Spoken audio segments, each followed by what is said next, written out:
Hello there and welcome back to another edition of the Hot Lap Classic Remastered. This time taking a look at the 1997 Nissan Skyline Zexel GT.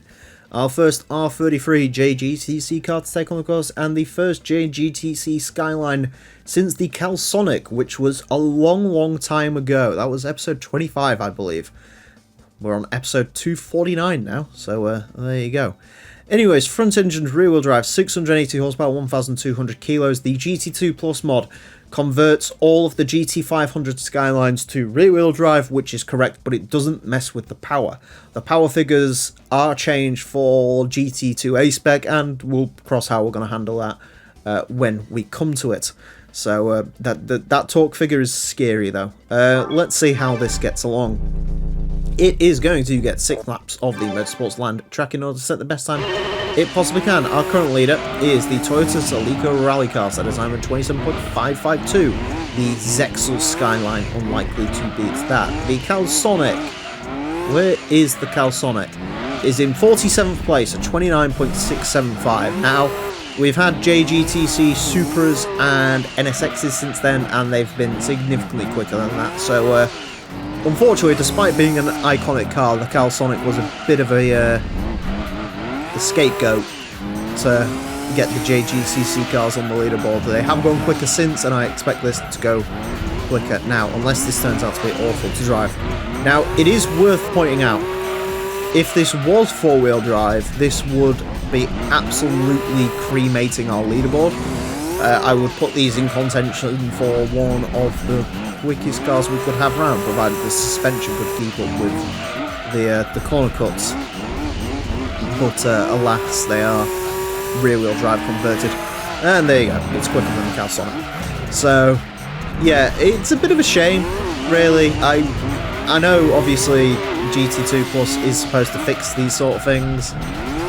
Although it is weird to only fix the drivetrain, not the actual power figures, although I guess he thought that would be a lot of work trying to get all the power figures right, which I don't blame him, to be fair. You know, the Project A-Spec guys are basically walking JGTC encyclopedias. So those guys know all the figures, but I don't blame PES2K for not knowing them. And to be fair, it honestly wouldn't surprise me if these were all-wheel drive, to be fair. So, yeah, would I have made the change? Probably not, just for authenticities, but also the whole point of this mod is to correct things like this. And I guess power figures on road cars, where you can get like definitive figures, well as these things, are a little bit more difficult. Yeah. And also, the problem is if you like change this Skyline's power figures, like, you know, this makes 700 horsepower, but the Toyotas and Hondas were not making as much power as GT2 claims. So, you know, you're going to start adjusting them as well. It just becomes a bit of a faff, really. Anyways, I haven't talked so much about this Skyline. I don't remember what the Celsonic was like to drive, but this is lovely, to be honest. This is really nice to drive around here. A little bit, because it's rear wheel drive, it does catch you out a little bit, but it's good. I'm excited to drive the other R34s around now, to be honest. 29.029. That's not bad, actually. That's really not bad. That actually, you'll see why that's interesting in a second. Yeah, unless the R33s are just better to drive than the R34s. That was nice to drive. Very nice to drive. I liked it a lot. Yeah, that last lap was the quickest lap. Do I think you could push anything more out of that? Possibly, but it would be in fractions. Yeah, I'm happy with that.